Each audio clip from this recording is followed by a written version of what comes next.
Hazır kadar ben 68. yıldan tartıp ta hazırgıca bire çarıcı, bire diyhan mağa kelip, senin degen ana kılıp ziyan tattım degen adamni ben uçuradım.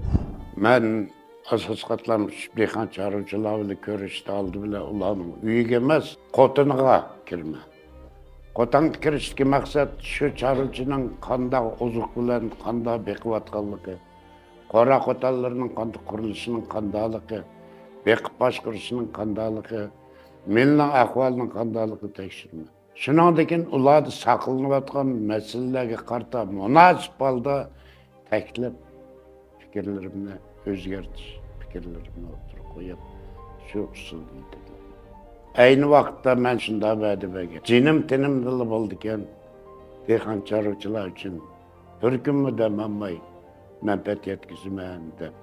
Men Kamal bilan ko'rishganda Kamalning nima maqsadda shirkat qurganligi, meni taklif qilib nima qilmoqchiligini so'ragan vaqtimda buning ko'z qarashlari meningidek birdek chiqqan.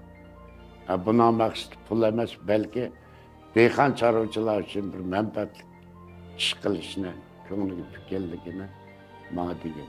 Shuning bilan mening buning bilan hamkorlashish istikim qo'zg'algan. Hamda chorvachilikni qadimdan tortib buvlarimiz, ota-onalarimiz hammasi qilib kelgan. Mening buvammo, dadam deb birda chorvachilik bilan shug'ullangan. Hatto shu chorvachilik qo'shimcha mahsulotlarni terilarda o'taklarni tikadigan kasblarni qilgan ekan. Andan keyin dadamning davri kelgan, dadammi chorvachilik qilgan. Ham hozirgi bizningki sarxil chorvachilikni dadam 93-yili ya'ni G'uljida boshlagan. Bizning davrimizga kelgan chaqda shirkatlashdi. Dastlabda yanılam shu baxmachilarga mulozimat qilish. Har qanday shirkat qurilishda bir maqsad bo'ladi. Jamiyatning ma'lum bir masalasini hal qilish. Ya'ni biz shu bosh maqsad nima degan chaqda ya'ni shu sog'lom go'sht, sog'lom sut, sog'lom tuxumni ishlab chiqarish. Shu sabab bilan hayvonot ozuqliklarini yaxshi ishlagan bo'lsaqmi, heliqi qo'tallarda, heliqi beqish usullari bilan baxmachilar yanada biz degan unumga erişemedi, bizdeki yetemedi. Şirketninki baştan ahir kurulgan çağda bizning bir nizam namımız var. Devletimizning chorvachiligini jush urib taraqqiy qildirish chaqiriqiga ovoz qo'shib, Şinjanning shimol va janub jug'rafiyalik farqi va amaliy ahvoliga munosib bo'lgan ilmiy baxmachilik usullarini umumlashtirish va amaliylashtirish uchun amaliy xizmat qilib qadr-qimmat topamiz.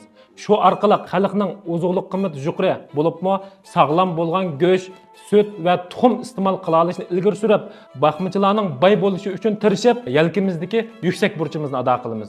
Mana bu bizningki burunqi va hozirgi va buningdan keyingi mangulik bizningki nishonimiz ham orzusimiz.